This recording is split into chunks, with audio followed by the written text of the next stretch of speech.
4절에서 11절 또 읽겠습니다. 합독해서 우리 다 같이 또 읽겠습니다. 시작.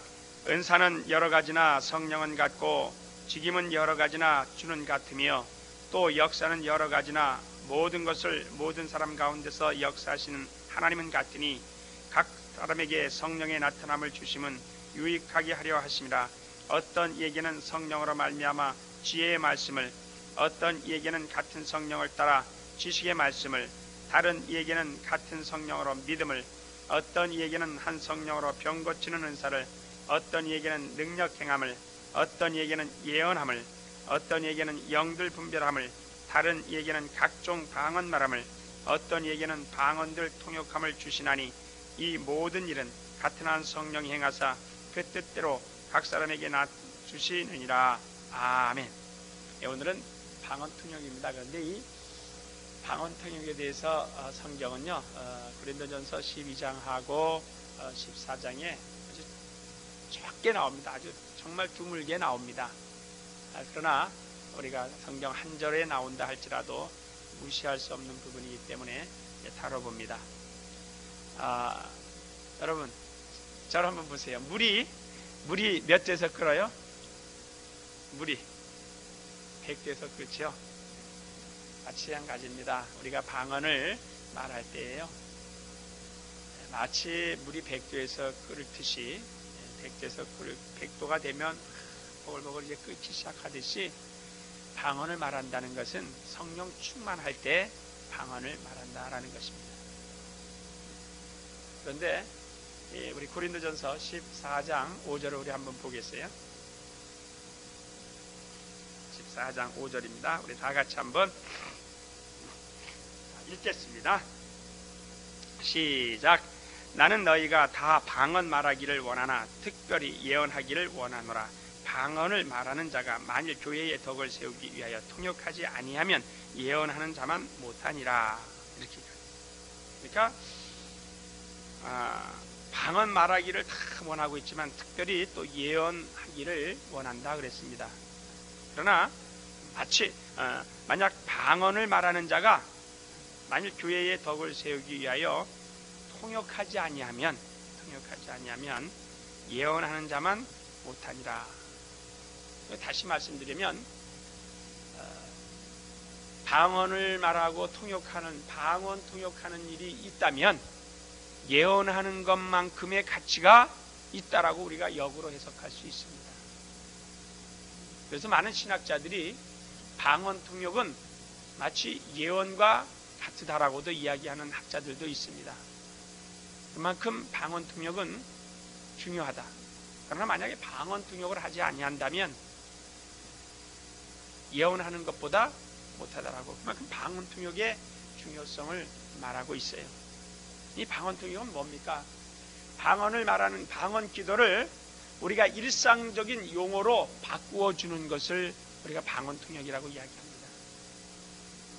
그러니까 저는 방언으로 기도합니다. 방언으로 기도하는 것을 누가 내가 방언 기도하는 것을 듣고 그것을 일상적인 우리가 들을 수 있는 용어로 이렇게 해석해 주는 것, 그것을 방언 통역이라고 하는데, 방언 통역을 하는 사람은 반드시 방언의 은사를 받은 사람이 방언 통역의 은사도 또한 가지고 있어야 됩니다.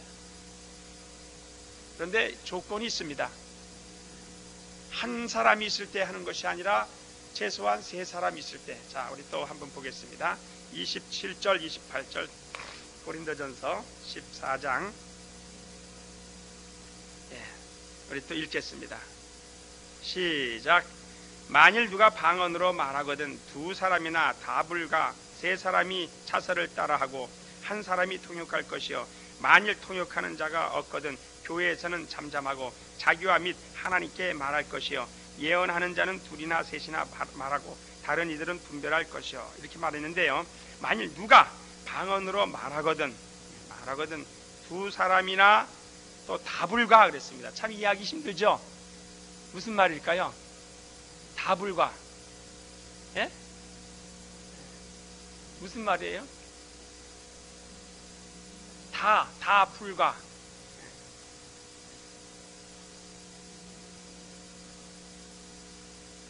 그러니까 다 하고 불가.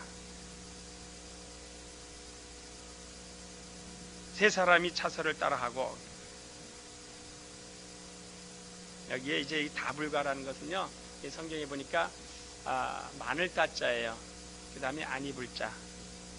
그래가지고 두세 사람, 두 사람이나 세 사람, 그 외에 많은 사람이 이렇게 이야기를 할 수가 있어요. 이게 이제 한문으로는 이게 다 붙였었어요.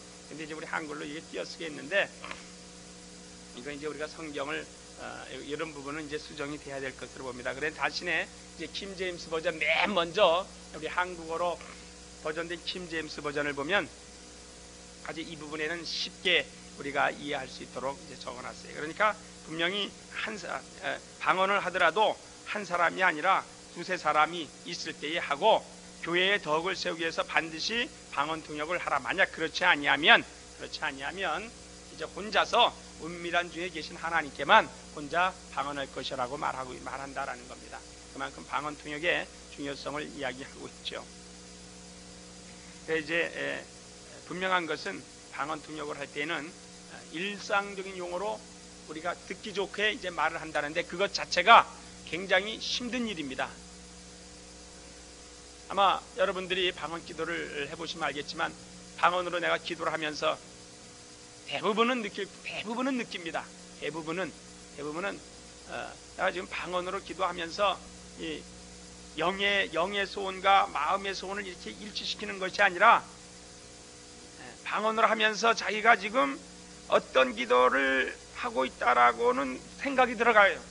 그러나 그것을 밖으로 내가 지금 방언 이렇게 했는데 우리 한글로 말해도, 우리나라 말로도 이것이다라고 말할 수는 없는, 아주 정확성이 없을 때 말하지는 못하지만, 또 우리가 다른 사람의 방언 기도를 들으면 저 같은 경우도 이제 좀 들을 수 있어요. 그런데 그것이 나 혼자의 생각인지 아니면 이게 정말 성령이 주시는 생각인지를 모르니까 그냥 듣고 그냥 지나칩니다.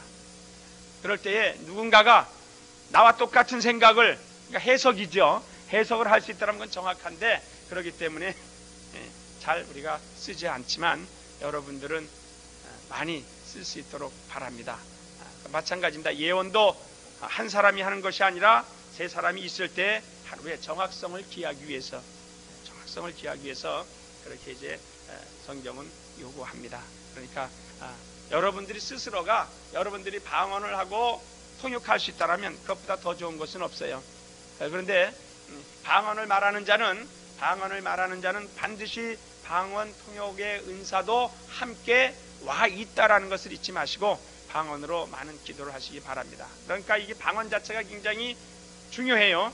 방언을 처음 받을 때 어떻게 내가 성령으로 말미암아 방언을 받느냐. 저 같은 경우에는 아무 도움 없이, 누구의 도움 없이 기도원에 가서 기도하다가 방언을 받았어요. 무슨 말인지도 모르고 정말 받았어요. 그래가지고 물어봤어요. 누구에게 물어봤어요. 이게 도대체 내가 지금 이 하는 말이 무엇이냐 그랬더니 제 옆에 신학생들 3명이 앉아 있었는데 그들도 쪼단지 물어보니까 대답을 못해요. 성결교 신학교 다닌다는 청년들인데 내가 지금 내 입에서 무슨 말을 하는데 이게 무슨 말이냐 그랬더니 뭐 몰라요 그래요. 그렇게 해서 저는 이제 성령을 받고 방언을 이제 말하기를 시작을 했는데요. 흔히들 어떤 이들이 우리가 흉내를 낸다. 그 다음에 따라한다. 그래서 내가 했다. 이렇게 하라 그래서 내가 했다 하는 사람들이 대부분이에요. 그리고 이제 우리도 성령 받게 하기 위해서 어떻게 하죠? 막 할렐루야를 비롯해가지고 뭐 랄랄랄로 비롯해가지고 하는데, 우리 성숙된 우리 성락인들은요 그렇게 하지 마시고 제가 하나 알려드리겠어요. 저는 성령을 받게 할 때에 성령 받기를 사모하도록 일단 그렇게 기도하라 합니다. 예수여 내게도 성령을 주옵소서. 내게도 성령을 주옵소서. 내가 성령 받기를 원합니다. 성령 받기를 원합니다. 한 3분이라도 간절히 그렇게 기도하도록. 그리고 그렇게 기도할 때에 제가 머리에 손을 얹어서 성령이 임하셨으니 이제 방언으로 기도하세요 라고 이야기를 하면 그때부터 방언으로 기도하세요. 그렇게 알려줘요. 왜? 성령 받기를 사모하는 자들에겐 하나님께서 성령을 생수의 강같이 오늘도 하나님 앞에서 하나님으로부터 성령이 나오시는 분이시니까 임하실 겁니다.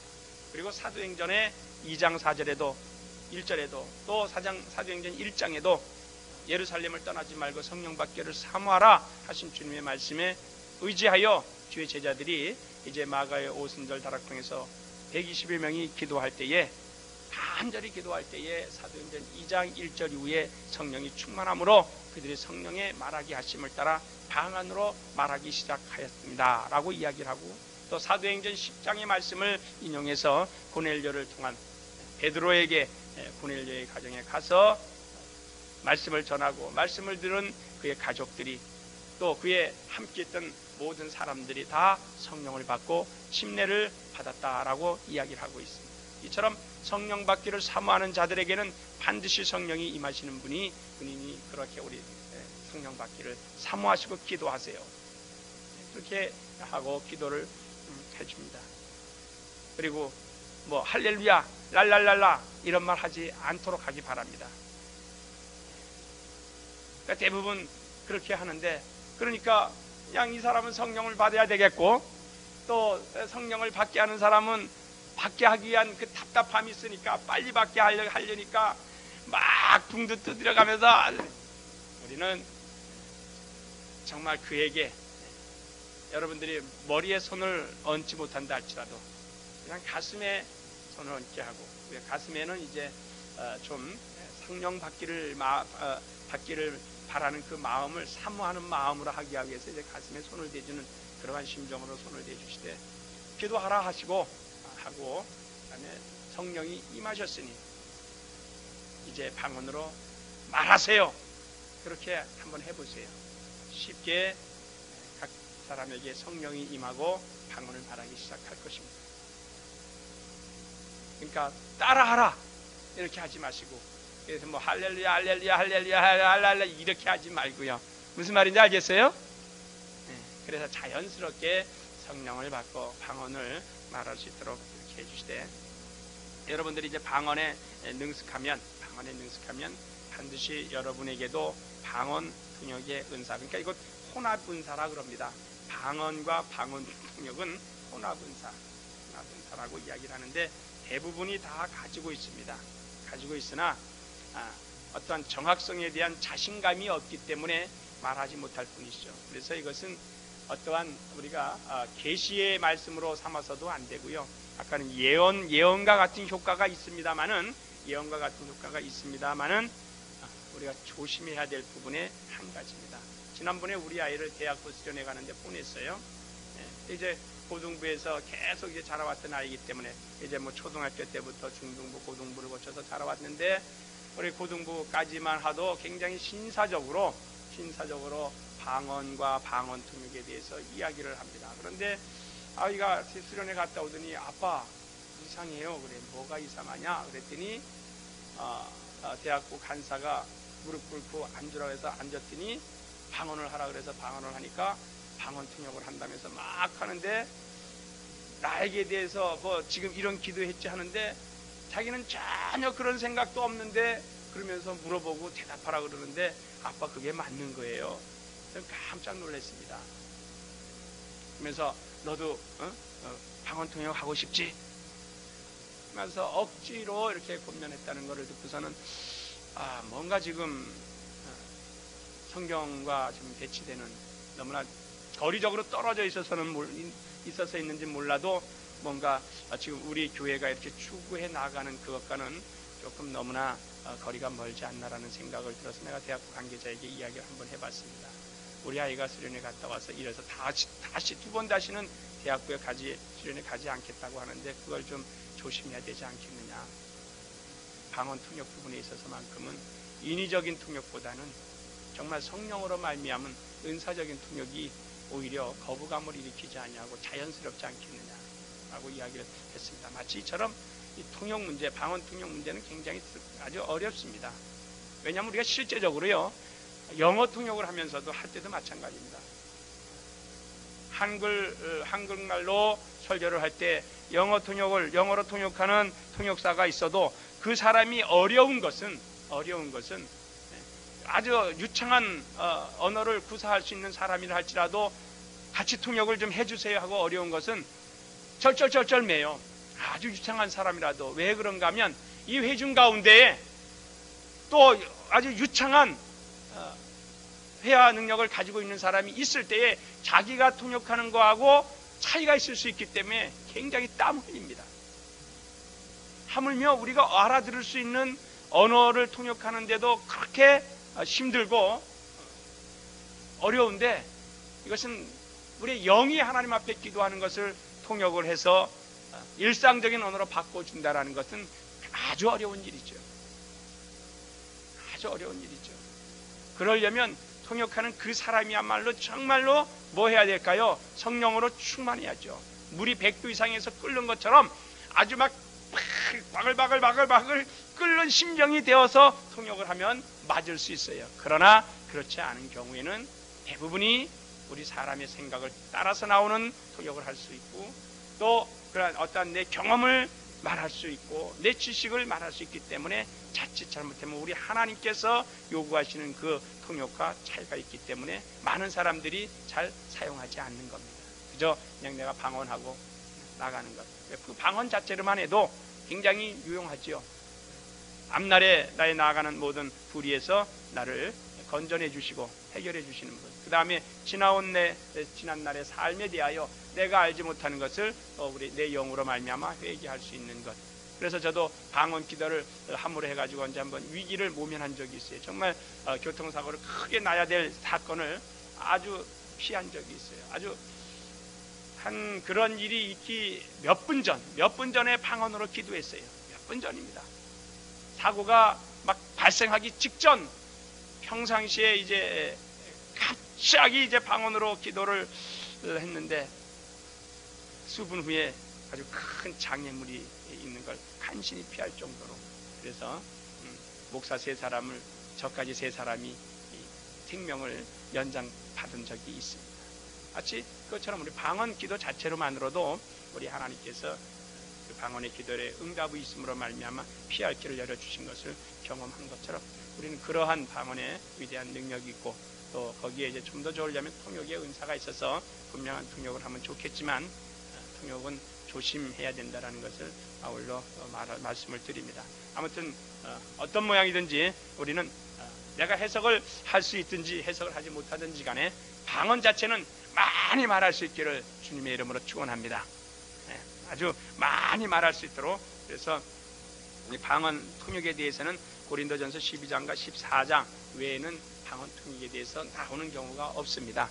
그러니까 좀 더 자세히 여러분들이 보시기 위해서는 고린도전서 14장을 통째적으로 많이 보시면 성령의 은사, 곧 예언과 방언 통역에 대하여 좋은 많은 점을 얻을 수